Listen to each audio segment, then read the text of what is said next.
I'd like to say thank you so much to our collaborators today. On behalf of the Westchester County Youth Bureau, I am Dr. Damia Harris Madden, here to bring greetings and much appreciation for you volunteering your time to speak with our young people today.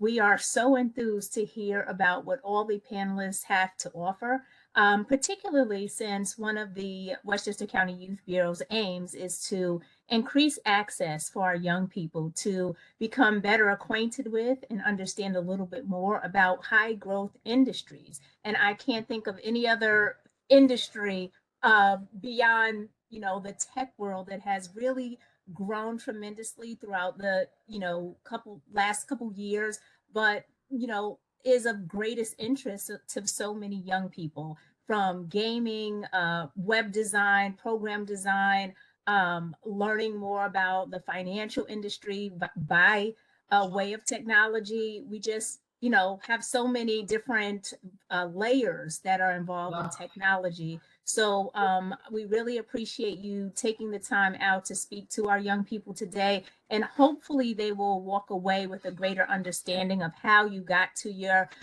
respective positions, how you entered this industry, and more importantly, how they may enter. Because for so many young people, they may not think that it is within their reach. So we look for inspiration from all of you today and encouragement, but also the knowledge so that they may apply that as they move forward in life. So with that said, I'm going to turn it back over to Susan. I'd like to say thank you again for your time. And although I will not be here for the entire part of this presentation, I am very grateful that we will be able to offer this to our local schools as well as summer programs prospectively, because this will be placed on our website. And we are thrilled that you have agreed to allow us to share this webinar with those that could not attend today.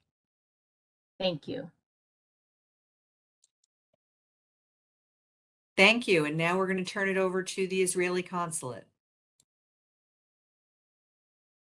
Hello, everyone. I know that you cannot see, but I'm very excited to see you here today. I'm Adva Vilchinsky. I'm the Consul for Public Diplomacy at the Israeli Consulate. And Murphy is helping me with speaking about innovation and technology today. And my camera just an hour ago broke in my computer. So you could see a nice photo of me in India, where it was my last posting before coming here in New York. And I'll be very, very short. I want to thank everyone for joining, mostly for you, the listeners, because this event is for you. And I think when we're speaking about innovation and technology, so many of the people first things take it to, maybe a startup they could have, and an exit maybe, and something that they could do useful with their life, and having a company and working.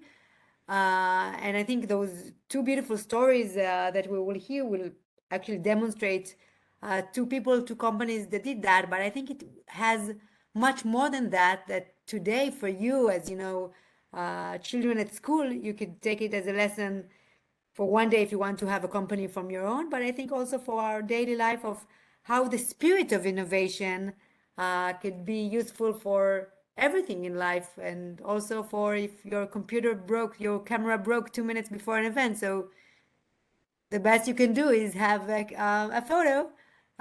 So really, thank you, everyone.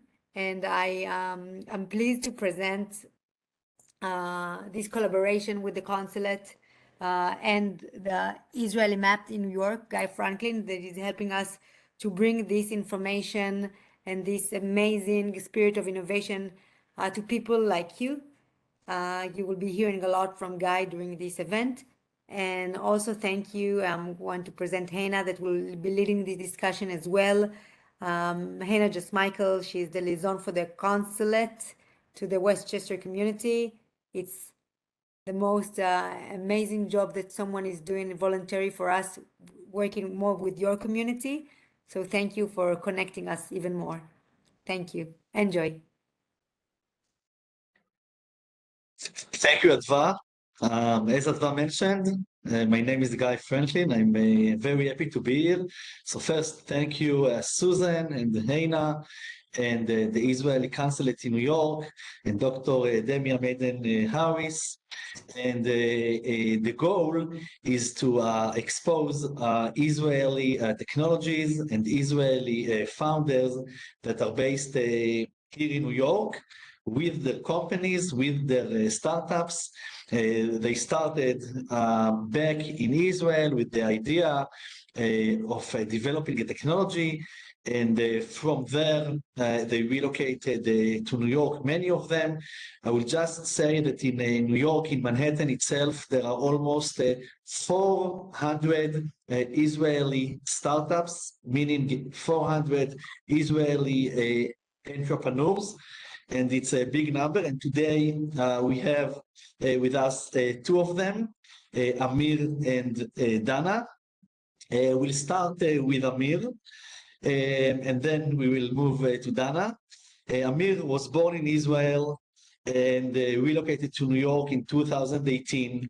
Amir is the CEO and co-founder of the startup Carbine, which you can see in his background. He will tell us in a minute about it. I will just say one sentence about the company, and then without further ado, we'll hand it to Amir.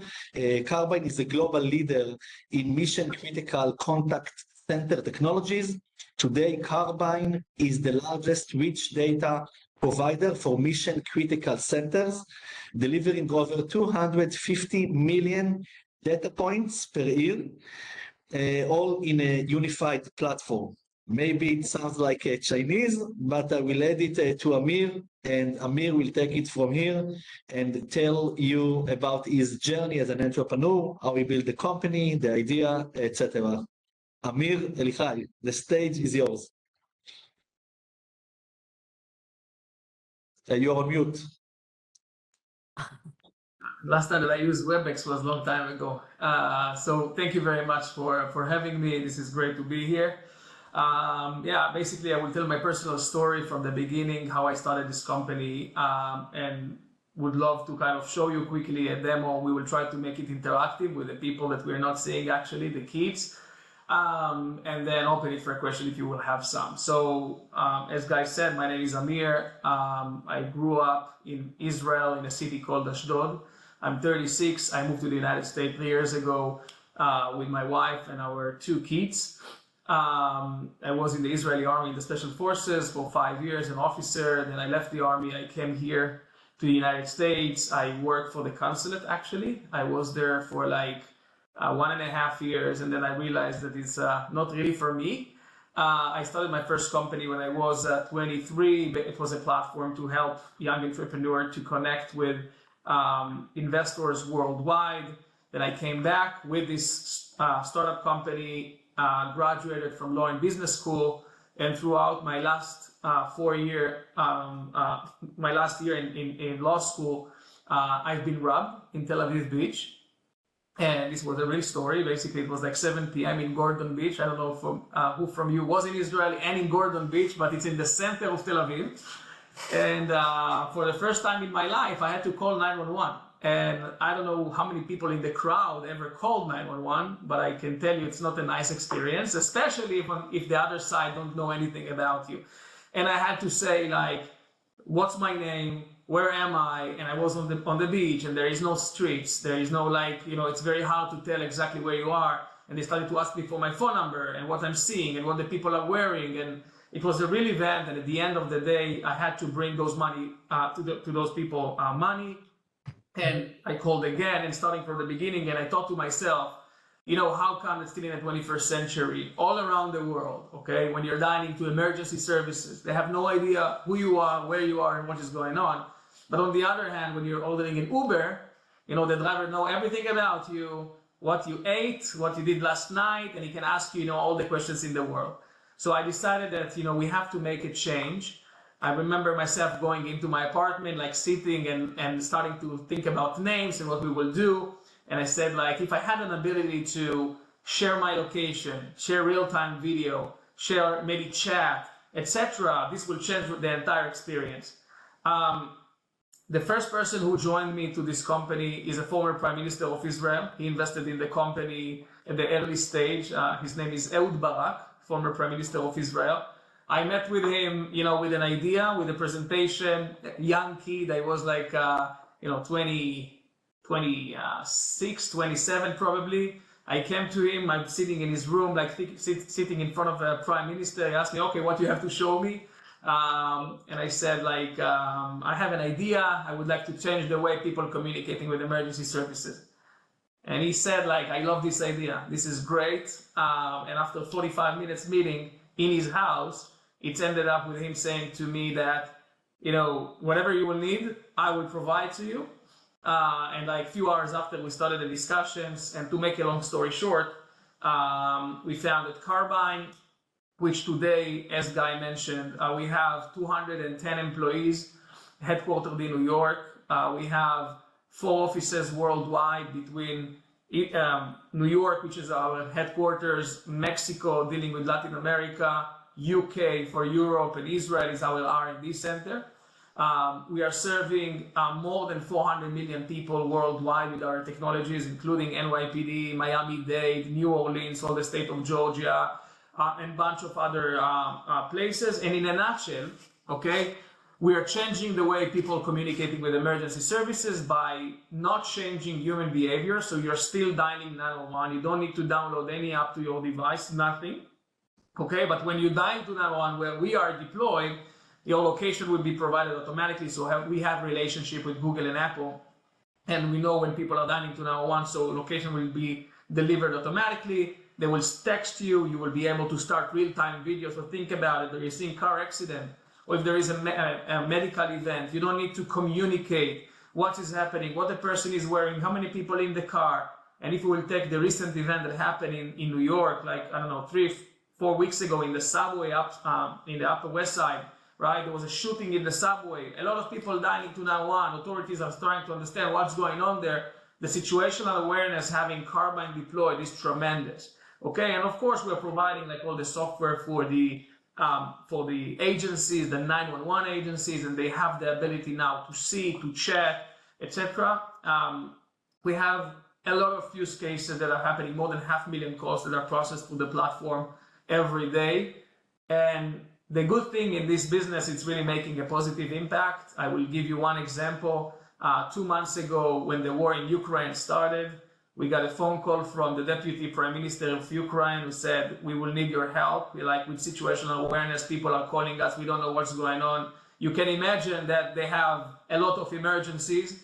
And of course, pro bono, we deployed our platform in 20 911 centers throughout Ukraine to help them with the war, and they're using it tremendously. And we have like, you know, businesses all over the world, as I said, in the United States, 90% market share in Mexico, Colombia, Brazil, Israel, UAE countries, and more. And, you know, willing and to take this company all the way, you know, for a being public company, and it will happen in the next, you know, few years. I would love to, first of all, if someone have any question, I would love to take any questions, or to go and show kind of a quick demo of how this thing works. Let's go for the demo. Okay. So Guy, you will be our demonstrator for today. So basically, I will do it very quick, okay? And the kids, if they have an ability to see us, I would love everybody to take their mobile phones out, because you will be participating in this as well. Basically, this is what we are giving to the 911 agencies, what you're seeing here on the screen. It sits on top of their desktop, and when the calls come in, automatically they will get location. Guy, what is your phone number? You can send me a No. text. I need to send you a new one. Okay. Just a second. I have it. Just a second. So 609-216-6479. So let's Writing it assume. down now. Let's Now assume. everyone will call me. Okay. Let's assume Guy now called to 911. Basically, what's happening is getting a text. The text is saying, NYPD, please click the link to enable location. And if it's a real 911 call, location will be provided automatically. As Guy clicked the link, you can see that location has been detected. We can open it, and basically we can see, you know, Guy exact location automatically, including traffic information around him. We have the ability to take snapshots of what he's seeing. We can chat with him. You know, think about domestic violence event.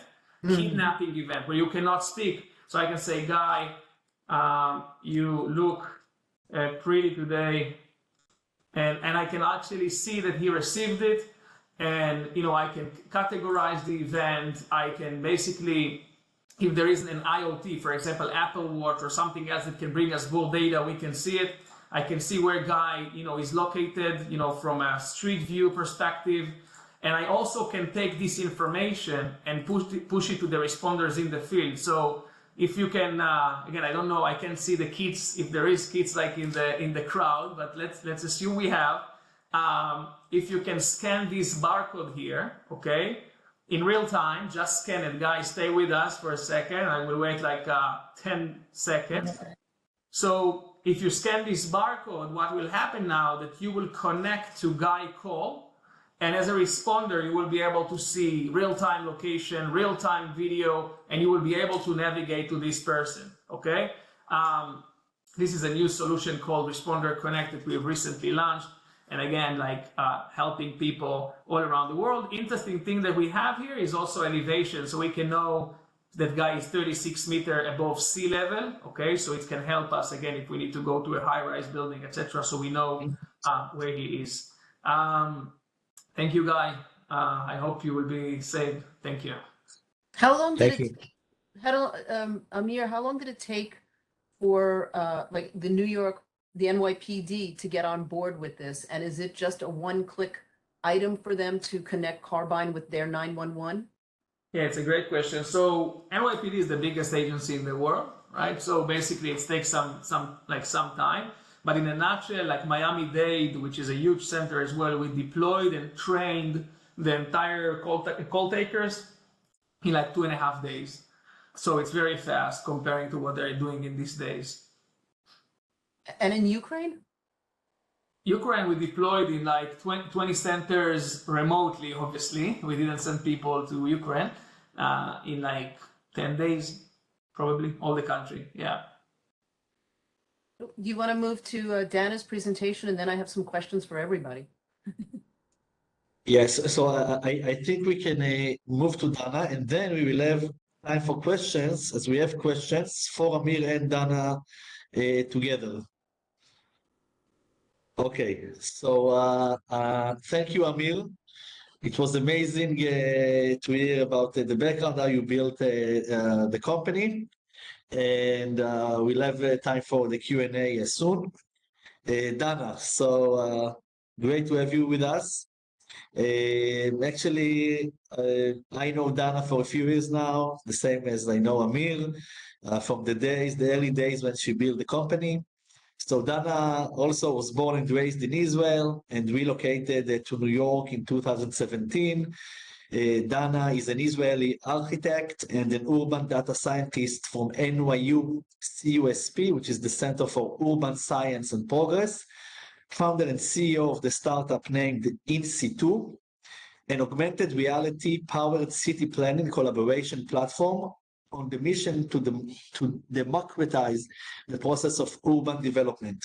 Dana is an entrepreneur in residence at Schmidt Futures, the public benefit arm of Eric Schmidt, and mother of Aya, Itamar, Rona, and Bella the dog, not less important.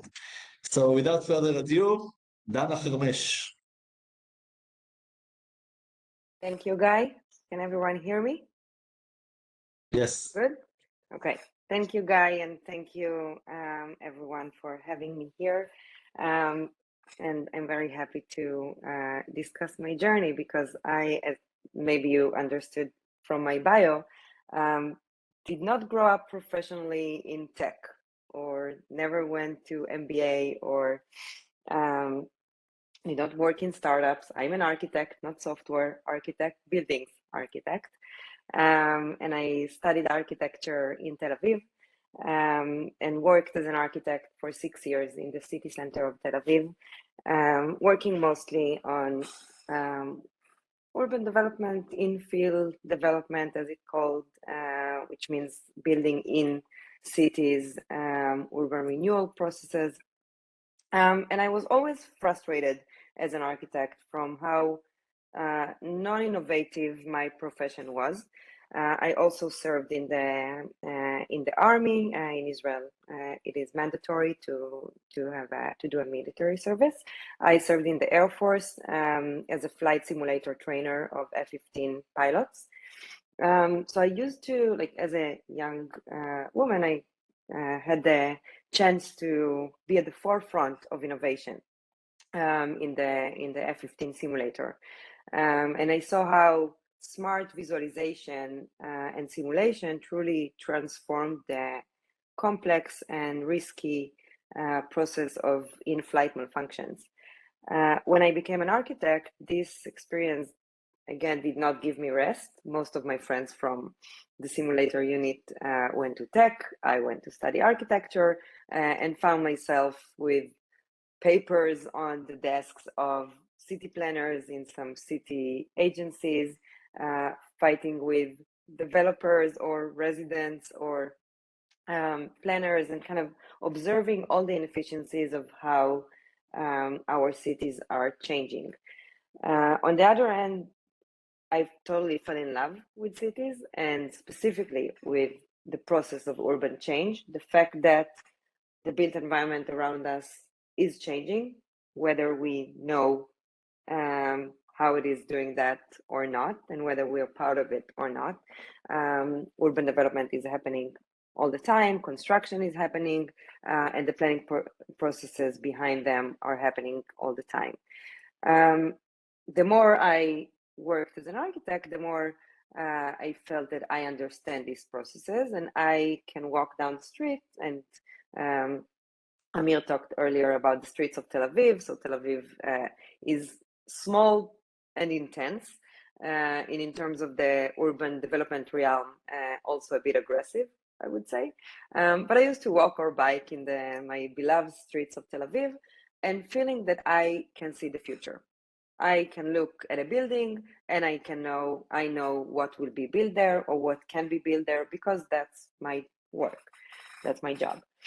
And I had this moment of clarity that this future that I see on top of the built environment is publicly available information. It's just most people do not know anything about it, do not know where to find this information. If they do find it, it's hard for them to visualize it.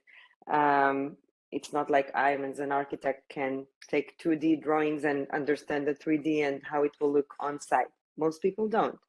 And I had this thought of, like, what is this failure? Like, why can't people experience the upcoming future of their neighborhoods as they walk down the streets of their cities? And I had this idea back in 2013, 14 as a young architect, of walking down the street, raising my phone, and just seeing a layer of the future of the built environment on top of the existing built environment. And that's what resulted eventually in situ, which I will speak in a moment, but I know we're talking now about the journey. So it took a few years to move here, few pregnancies as well, and kids. But eventually, I found the program of urban data science here in NYU. That's what brought us here 5 years ago. Again, from the motivation to bridge the gap between technology and all the amazing opportunities that innovation brings to us, and the planning and architecture world. I didn't look for an urban planning or urban design master's. I looked for something that would be much more data driven and technology driven, and I found it here. At the end of the program, my studies, I did a short internship in the Department of City Planning of New York. Pretty quickly understood that everything here is pretty much broken the same way that I knew from Israel. Although the big New York, the data is scattered and nested and inaccessible, and urban development processes are not so good, to say the least. And that was, to me, the gong to go back to that old idea, old vision of using augmented reality for urban development purposes, and try to build it as a company. Now, I already had, back then it was late 2018, already had 2 out of the 3 kids. So it wasn't like, oh, I'm a young person who can just not have salary for 2 years and try to build a startup. So I had to make choices. I looked for a job, but I didn't want to be here an architect. I, again, just graduated from this cool data program. And I have this vision of augmented reality for planning, and I want to build a tech company. So what do you do? But I found a small urban design firm in Brooklyn. Nothing fancy, nothing that looked very promising back then. But my old boss back then, he used to be chief urban designer of New York City. And he had, these days when I met him, his company. He didn't have much work, but he really needed an architect. And I came with like, hey, I don't want to be an architect. I have this cool idea. And he just offered me to bring it in-house. He was like, look, I'll pay you full time, take half of your time and just do whatever you want. Try to do it. And I got this amazing opportunity, which was uncertain completely. But to me, it was really great because the few projects that his firm had became to me a baseline of extensive user interviews. I just talked with architects, city planners, politicians, real estate developers, designers, residents, community activists about this idea of communicating, visualizing the future of neighborhoods on top of the built environment. And I worked with him under this firm all along 2019. And we were able to do a small demo on a specific project. We got really great feedback of how people truly perceive planning proposals and how they're much more likely to be supportive and informed and empowered in regards to the urban development processes around them. At the end of 2019, I left for a maternity leave with my third child, and we decided that I will spin out within In-Situ to build it as a real company. Small pandemic in the middle that took over my maternity leave, but after 6 months, mid 2020, I finally incorporated the company and became the CEO of In-Situ. Now, let's talk about what the company is doing. So first, the name In-Situ means there is a Latin phrase that named In-Situ that means in its natural place. That's how I believe we should be able to experience the future of cities. And In-Situ is a mobile app. You can download it, iOS only at this point. We are a young startup, younger than Amir's. A platform that takes city planning processes, urban development proposals, upcoming developments, and take them from the drawings to the built environment in 3D, in augmented reality, rooted in the place, in their future location. The app is also an engagement app, so people walk down the street, they can literally raise their phone, see upcoming developments, and also give their feedback. The idea here is, again, another part of the failure of the process is that the same way that this information is publicly available, but people do not know about it, also participation for the public in urban development processes is legally available. Like, you can go to the community board meeting or the planning hearing in city planning in City Hall. But again, most people don't even know about it. If they do, usually they don't have the time. If they did have the time, it's 4 hours calls, lengthy jargon that no one understands. So we literally just take it and put it in the street and let people interact and explore the future of the places they love. In-Situ, so as I said, I officially incorporated the company mid-late 2020. We are supported by the social impact arm of Eric Schmidt, the former CEO of Google. In-Situ is a for-profit. We work with real estate developers to promote their projects through this smart visualization to engage more residents and not just the opposing residents into the process. And we work directly with cities in order to build the data pipeline between their portals and our app. We raised our first round in the end of 2021. We are growing the team these days and piloting across different sectors all over the US. I'll stop for a minute for questions, and I hope that's clear. And thank you. Thank you. I was on a community board meeting last night for 4 hours. I don't know why. I'm that kind of nerd, though. And you hit it. You just need to download the app.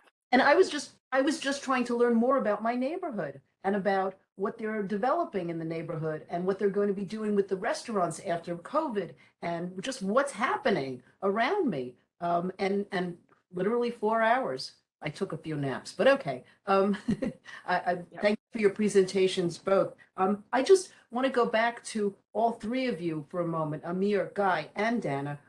Israel is known as a startup nation. Does anybody know what that means? Can anybody pick Guy? What do you think startup nation means? And I hope our audience, I'm asking the question. I have audience questions, but I'm asking the question. I think, because I know that there's a book out and I know that this is what is known as Startup Nation. I think if our audience doesn't know. I can maybe chime in. Thank you. Go ahead. Guy, do you want to, you? Go ahead. Okay. I think Israel is an intense place. Let's admit it. It's intense. It's aggressive. We grew up. I'm at the age of Amir, and Guy is not that far from us. We grew up in the 90s, and it's always, I don't know another word but intense, right? And all the time we need to kind of innovate in our day-to-day lives just to make it, just to be able to solve little problems of how you cross the main street of Tel Aviv without being kicked off by a electric bike or something. So I think that kind of makes us just more bold and tough. And I'll give an example of something that happened 2 months ago, I think. Guy was at that event. There was the Israeli consul here, economic development, whatever, like an event of New York City and Israeli tech together for sustainable cities. We just launched our app, the second version of In-Situ. And in the second version, it was maybe 3 months ago, it was the first time that we modeled all the under review developments in New York City in augmented reality into the app. The mayor was there. He talked in the panel. And I came there and I said to myself and to my kids, who do not like that I'm going in the evening, so I told them, look, I'm going to show the mayor In-Situ. I need to show him what I did. And he's finishing talking, and I cut through the audience and I come to him with like my app, and I'm like, hey, look, I'm an Israeli entrepreneur, and I think you need to see what I built. Like I just let every New Yorker see the future. And he liked it. And we talked, and he introduced me to the CTO, the Mr. Fraser. And then I showed that to my peers at Schmidt Futures, which all of them are Americans, and they were shocked. Like, why did you go in front of the mayor and just showed him? And I'm like, I don't know, it looked reasonable to do it because I think he needs to see what I did. And that was kind of a moment of clarity of how we kind of see the world differently, or what are we allowed to do, or what. And I don't think it was rude. I wasn't rude. I just came and said that I think he should see that. I think the takeaway is that you say, don't be shy. Go to the Prime Minister of Israel and show him your app. Go to the Mayor of New York, show him your app. And even if you don't have the chief urban designer of New York City as your instructor, keep asking people and keep going and keep going. And that'll get somewhere. If that's what I'm hearing correctly. I have a couple of questions from the audience. Amir and Dana, Guy, you can chime in too. Did you have good grades in school? And did you have hobbies as a kid? And were you into sports? And are you still into sports at all? Yeah, so Start with the grades. Start with your grades. Where's your report card? Come on. yeah, actually, I was a good student. I was a good student. It was never my number one priority. I have to say, I was in a kind of a professional basketball player, and I was used to live very close to the beach. So it was, I don't know, 10 years ago, something like that, where I used to go to the beach and surf. Like this was my number one hobby until I joined the Israeli army. And now, there is not like a real beach here in New York, and obviously the weather is not allowing it in most of the year. So I'm usually exercising in the park, like running and trying to, to maintain kind of a good health on a day-to-day basis. But this is currently what I'm doing. Dana, did you have good grades, and did you have any hobbies as a youth? So I did have good grades. I was a good student, but I also was a leader in the Israeli Scouts, which were my life. Like I was an instructor, then a head of instructors team, and then the head of all my city's net. So I was very into volunteering in the Scouts. Sports, I mean, never really loved to do sport, to be honest, but I do really love yoga. And I made myself become a runner. Not that impressive runner, but just because I really, really hated to run. I told myself that it cannot stay like this, and I need to kind of face this this thing, and I taught myself how to run for an hour. I'm not very good at it, but I do it, and I'm very happy that we got that figured out. We have a follow-up question about, and we'll get to Guy on your grades too, just because you're there. Don't worry, Dr. Madden, I'm not going to ask you about yours because I don't want to talk about mine. But we had SATs in America. But we love them. When we have to take them, we love them. For those listening, the follow-up question was about extracurriculars outside of school and learning. What did you do outside of that? I guess that's sort of a hobby question. Was there such a thing as extracurriculars, after school kind of things? Amir, you can ask it first. Not necessarily. And just what's your? I assume that's the same answer for Dana. We have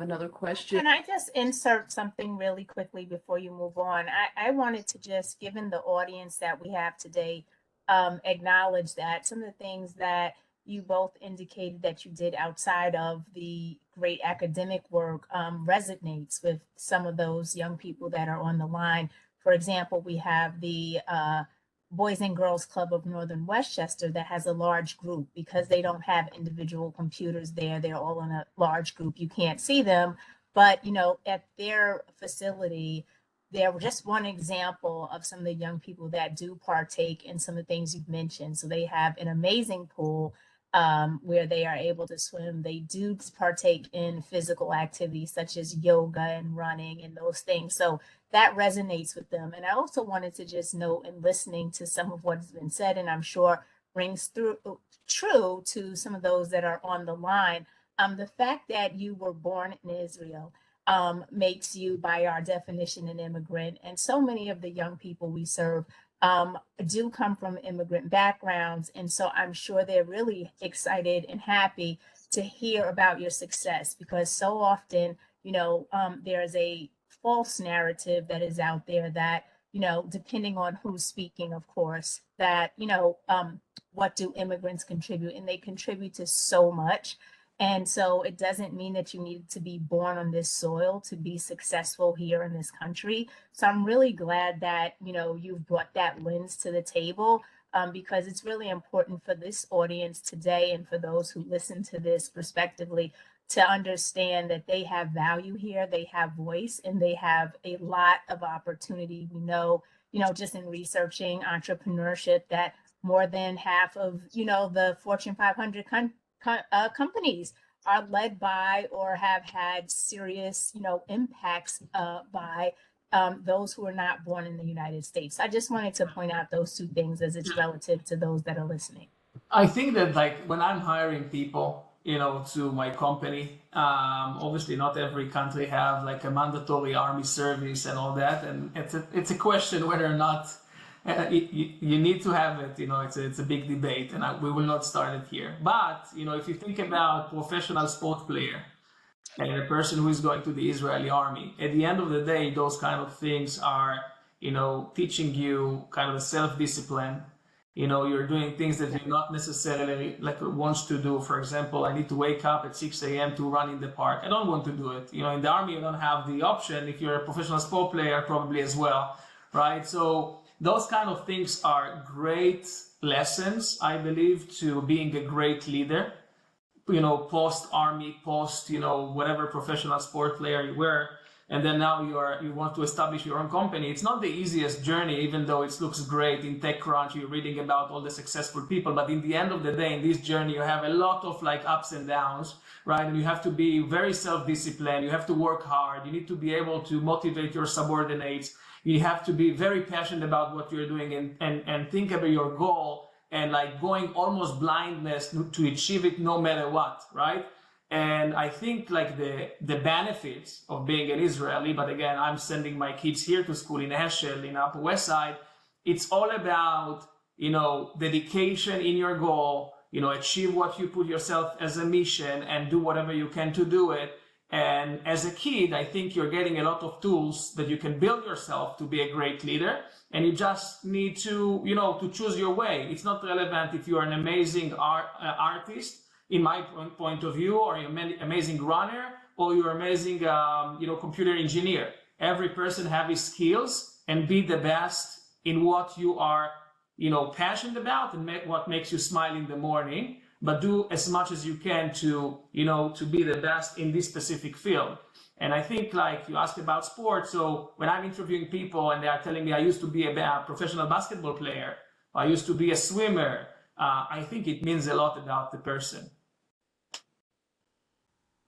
I appreciate some of what Dr. Madden said and what Amir just said. And I'm a daughter of an immigrant, and it was definitely a different experience being a child of an immigrant and also finding our way. But I agree with you, finding your way is part of the strength you need to create your business. As Dana was saying, the boldness of going up to the mayor with your app and just making sure you're heard in a respectful way. It's all possible to do. And I think part of that experience with after school or during school or hobbies or sports is important too, because as you talked about, just exercise, of course, is you know, should be part of your life. Sports teaches you camaraderie as well. And that's what's such a wonderful thing about something like the Boys and Girls Club. You can do your homework great, but also you jump in the pool afterward. It's not a bad idea. Eina, I want to add something that connect the dots between what all of you just said and to your first question about Israel as a startup nation. So basically, even the kids that are the students, the kids that today with us, they play sport, and in sport there is a team and team spirit, and I think that the team spirit and taking risk as the one that Dana did when she went directly to the mayor are two very important things that are in the Israeli technology ecosystem, I would say. Team spirit, even from the Israeli army, when everyone is together, is something that based on that people are building companies on great teams that are they put together, and also taking risks is something that in the mindset of Israelis even when they are in high school. So kind of my recommendation to the audience is do your studies and everything that's in the structure, but in addition to that, even if you are playing sports, you build your skills, and the skill set that you have is the most important thing, because based on the skills that you are building for yourselves when you are young, on top of that, you can do everything you want. And as Amir mentioned, whatever you do, you will do it in the best way you can do. If it's an entrepreneur or computer engineering or an artist or whatever. And I think to build your infrastructure with skills of team spirit, taking risks, not too many risks, it depends on the level of risk you can take. But being an entrepreneur is not an easy journey. And even myself, I relocated to New York 10 years ago to work in a corporate as an accountant in EY, Ernst & Young. And even myself, I transitioned into a platform and a business that I built by myself. I took risk. It could have been a failure, but today, a year after I started my own journey by myself, I can say that I built my business. I'm doing mainly investments in these entrepreneurs, in Israeli startups that are based in New York, but I took the risk. But if it will not succeed, I can go back to work in a corporate. So it's managing risk and building, chasing your dream. I just want to say that I find that I also want to, that all of that inspiring. But I also, Dana, go ahead. I'm going to ask my question after. are you sure? Please. No, I wanted to add on all of this and just say it looks like the three of us, are standing here with our success story. Like, not necessarily like this success story. Stories are based on thousands of failures in the middle, and thousands of no's, and thousands of doors shut in your face and windows shut in your face after them.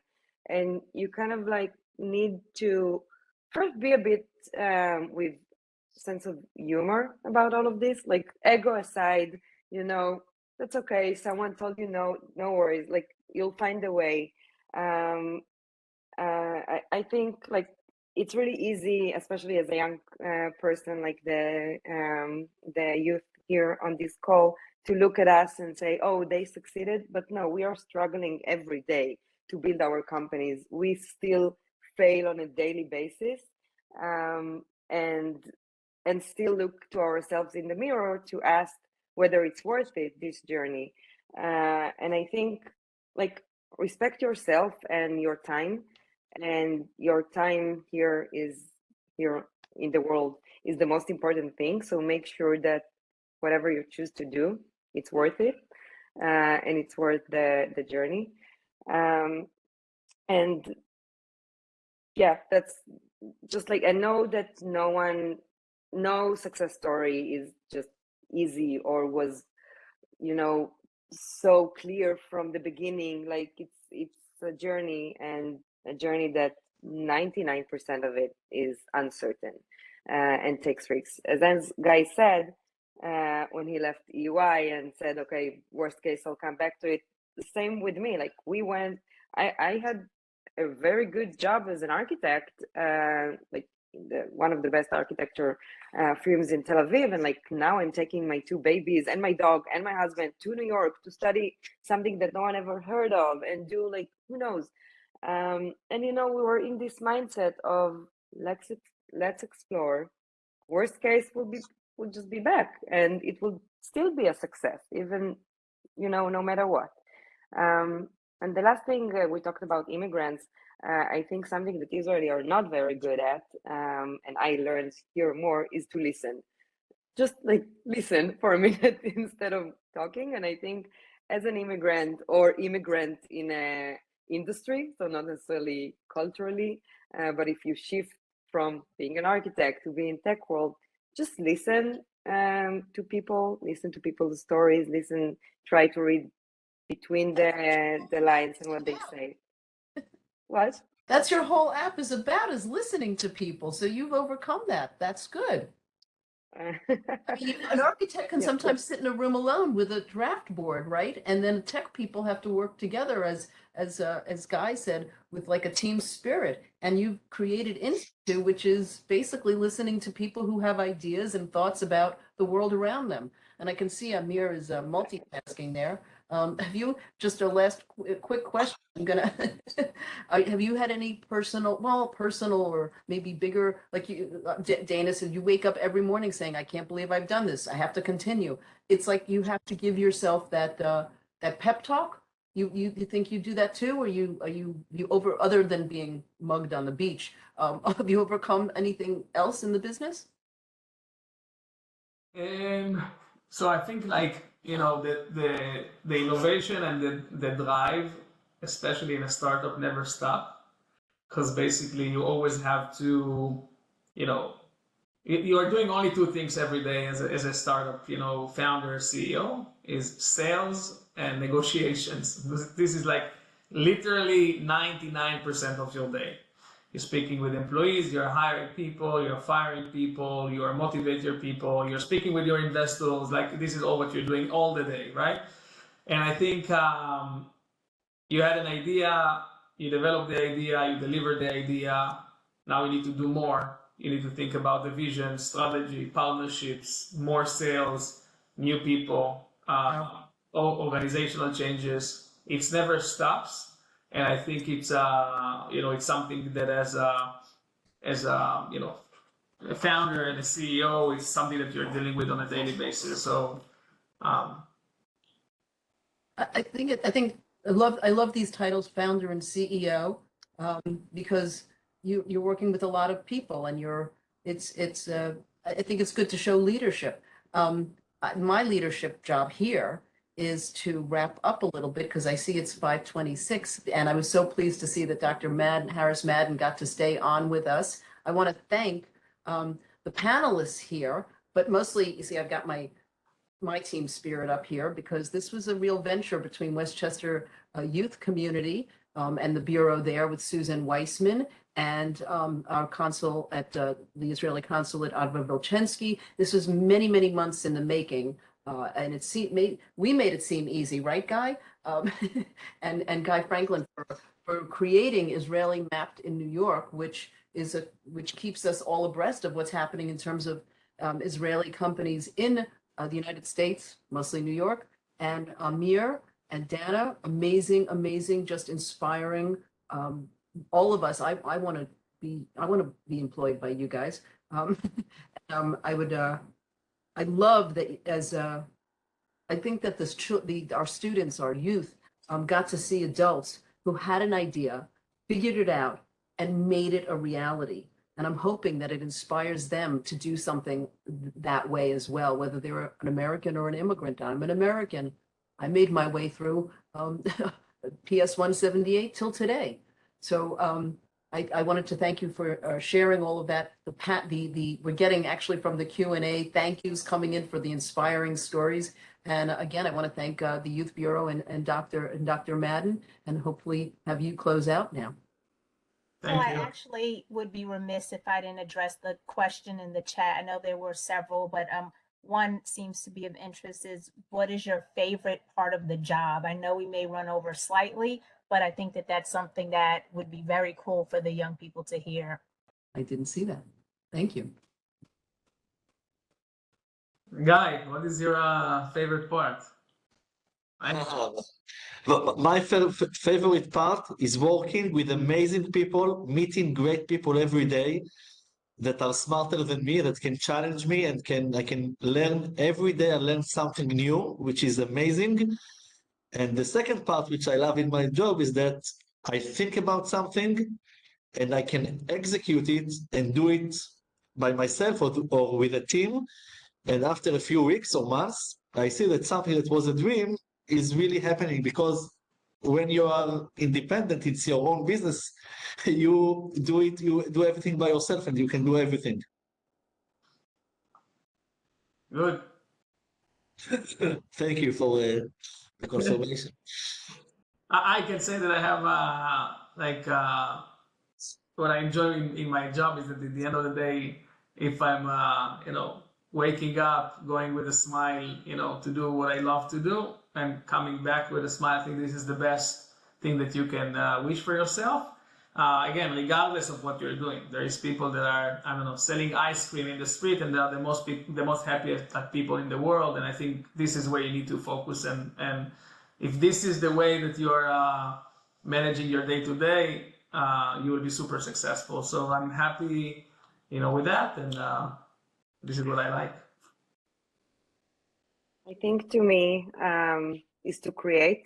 I think leaving the profession of architecture, I was afraid that I would not find the creativity that I used to like, or the fact that I used to create realities. I created spaces that people lived in, and it was amazing how much creativity I found and still find every day. So the kids came back in business and in solving problems and in finding this way of making this happen, especially exactly like Guy just said, and just seeing visions coming to life. I still create realities, and this is the most exciting thing of this job. You for that. And so I want to again echo our appreciation.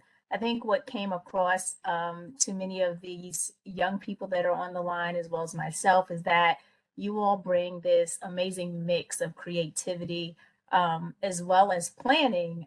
You planned for your futures, and even though your businesses may have been created after an event like being robbed on the beach, you still incorporated, your lived experience, and you planned and you executed, as Guy said. And so, I think these are the buzzwords that our young people need to hear. And, I hope that this is one of many talks, because as we perpetuate, the, I guess, expectation for our young people to dream and to pursue their dreams and pursue their interests, but also to explore the varying areas and aspects. I mean, to talk about architecture, technology, GIS, we're talking about so many different areas that sadly our young people may not think about because it is not as prominent for many.